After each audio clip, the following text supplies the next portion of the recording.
Muy buenas a todas, vamos con el capítulo 4 de dejar ir el sufrimiento, ¿no? Empieza explicándonos el concepto de sufrimiento, qué es el sufrimiento, y dice que el sufrimiento es cuando sentimos que las cosas son demasiado difíciles, ¿no? Que no amamos ni somos amados. Esa es la sensación del sufrimiento, ¿no? Y bueno, nos explica nostalgia, melancolía, depresión, puede venir por muchas formas, ¿no? Pero es como el sentirse que ni amamos ni somos amados. Y que las cosas son muy difíciles y que es difícil salir de ahí, ¿no? Dice que hay como una sensación de vulnerabilidad en la que, ante el dolor, y que por eso lo vemos en gran cantidad en el mundo externo, ¿no? Lo que refuerza y justifica el sentimiento interno.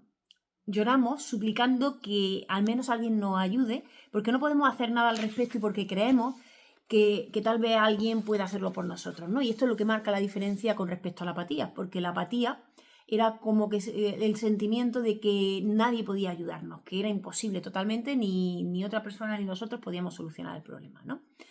Entonces, ¿qué tenemos que hacer con el sufrimiento? Pues como todas las emociones, permitírnoslo, ¿no? Permitir el sufrimiento. Dice que la mayoría de nosotros cargamos con mucho dolor y lo reprimimos, ¿no? No queremos sentirlo. Y tenemos miedo a esa enorme cantidad de dolor que hemos reprimido, y además es lo que hace que surjan las enfermedades, ¿no? Psicosomáticas y otros problemas de salud. Es decir, la acumulación de emociones reprimidas, suprimidas, ahí acumuladas, es lo que antes o después tiene que salir brotando por algún sitio, normalmente en forma de síntoma corporal, ¿no? Si en lugar de suprimir la sensación se le permite salir y se suelta, pasamos rápidamente del sufrimiento a la aceptación. Y esto es fundamental, ¿no? Difícil, aparentemente, pero fundamental, ¿no? Y cuando aceptamos que podemos aguantar el sufrimiento, ya hemos entrado en el orgullo. Vamos subiendo en la escala de emociones y en los estados de conciencia, ¿no? La sensación de puedo hacerlo y puedo con ello nos lleva al coraje para enfrentar nuestros sentimientos y soltarlos. Con lo que pasamos a los niveles de la aceptación y finalmente a la paz. Es decir, es como que vamos trepando y cuando nos damos cuenta estamos arriba, ¿no? Parece sencillo, ¿no?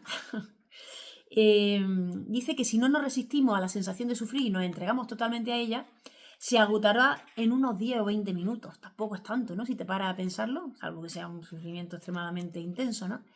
Y si esto lo convertimos en un hábito, nos entrenamos y con el tiempo se dice que se agotará y cada vez se agotará antes, ¿no?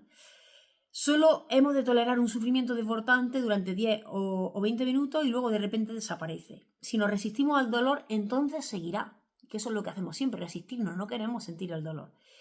Y el dolor, entonces, en ese caso, cuando nos resistimos a él, puede durar años, ¿no? Al enfrentar el sufrimiento, se suele reconocer y dejar de lado la vergüenza y lo embarazoso de experimentar esa situación, ¿no? Así que la clave, una vez más, es el dejar ir.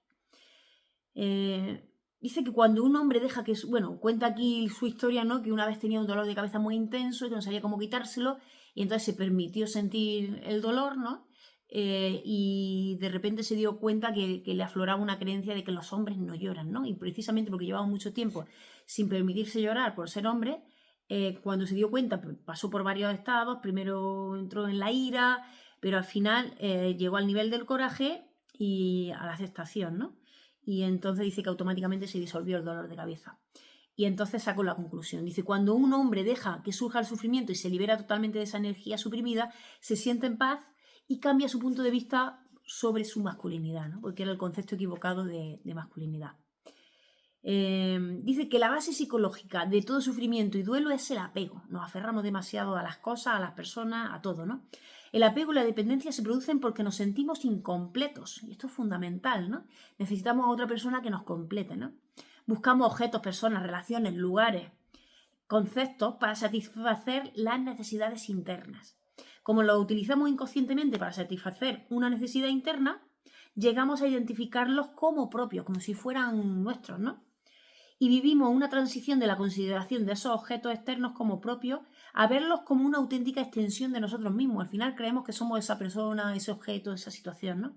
Y experimentamos la pérdida del objeto o la persona como una pérdida de una parte importante de nuestra economía emocional. Esta explicación me parece súper buena, pero súper buena. Con lo cual, el apego crea una dependencia que conlleva intrínsecamente miedo a la pérdida. Y dentro de cada persona coexisten el niño, el padre y el adulto. Entonces, dependiendo cómo lo veamos, podremos ir aceptándolo y disolviéndolo, ¿no?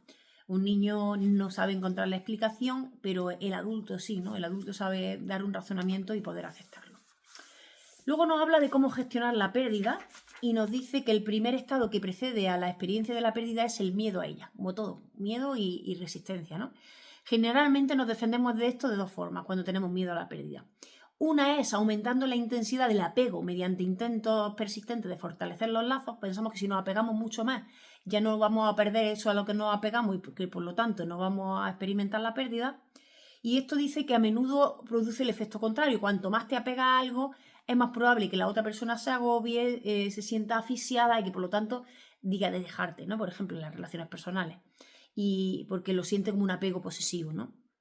Y el miedo a una pérdida puede ser el mecanismo que la provoque, nos dice, ¿no? Y la segunda forma de gestionar el miedo a la pérdida es con el mecanismo psicológico de la negación, es decir, jugando al juego del avestruz. Esto yo no lo siento, esto a mí no me pasa, esto no sé cuánto, y bueno, pues ya sabemos lo que pasa, tampoco funciona, ¿no? Dice que para gestionar el temor a la pérdida tenemos que ver cuál es el propósito al que sirve la persona o el objeto externo presente en nuestra vida, ¿no? ¿Qué es lo que nos está cubriendo esa persona o ese objeto, ¿no? Podemos anticipar la pérdida y gestionar los temores asociados a ella desarmando los complejos emocionales que representan las personas u objetos que tememos perder y soltando los sentimientos individuales que componen dichos complejos, ¿no? Entonces, una vez que renunciamos al miedo, dice que ya no tenemos que recurrir a la negación ni pretender que vaya a mantenerse eso para siempre, ¿no? Nos pone el ejemplo del perro, ¿no? Una persona que se le muere el perro y la sensación o el miedo que tiene que se le muera el perro, ¿no?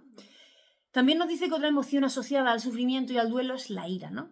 La sensación de rabia proyectada sobre el mundo, la sociedad, los individuos y en último término sobre Dios, a quien consideramos responsable de la naturaleza del universo, ¿no? La ira deriva de negarnos a aceptar que en esta vida todas las relaciones y todas las posesiones son transitorias, ¿no? Entonces sale esa rabia desenfrenada, ¿no? Lo que es importante o reconfortante para nosotros se convierte en un apego permanente. Así que cuidado porque la verdad es que es incómodo. Y luego dice que cuando la negación se derrumba y vemos que las manipulaciones no han funcionado, atravesamos el temor y llegamos a la depresión. Y llegamos al proceso de duelo y sufrimiento. Dice, es posible trabajar todos estos estados emocionales con mayor rapidez mediante el dejar ir. Se entrega la inevitabilidad del sufrimiento y se asume una voluntad de soltar la resistencia y dejar que el proceso ocurra y se complete por sí mismo. Podemos tomar la decisión de dejar ir, de resistirnos al dolor en cualquier momento. Es nuestra decisión. Y en lugar de negarlo y resistirnos, nos sumergimos en él y lo superamos, es decir, lo afrontamos, nos vemos de frente, ¿no? Siempre dice que hay una cantidad variable de culpa asociada a la sensación de sufrimiento. Y la culpa se basa en la fantasía de que la pérdida representa un castigo, o que de una actitud o conducta diferente habrían impedido que esto sucediera. Y esto es súper importante, ¿no? Dice, siempre hay una cantidad variable de culpa asociada a la sensación de sufrimiento. Es decir, si sufrimos parece que nos sentimos culpables de sufrir. Y entonces nuevamente pues sufre a consecuencia de la culpa. Así que, bueno, es oro molido este libro, ¿qué vamos a decir, no? Así que nada, lo dejo aquí y nos vemos en la reunión. Hasta luego.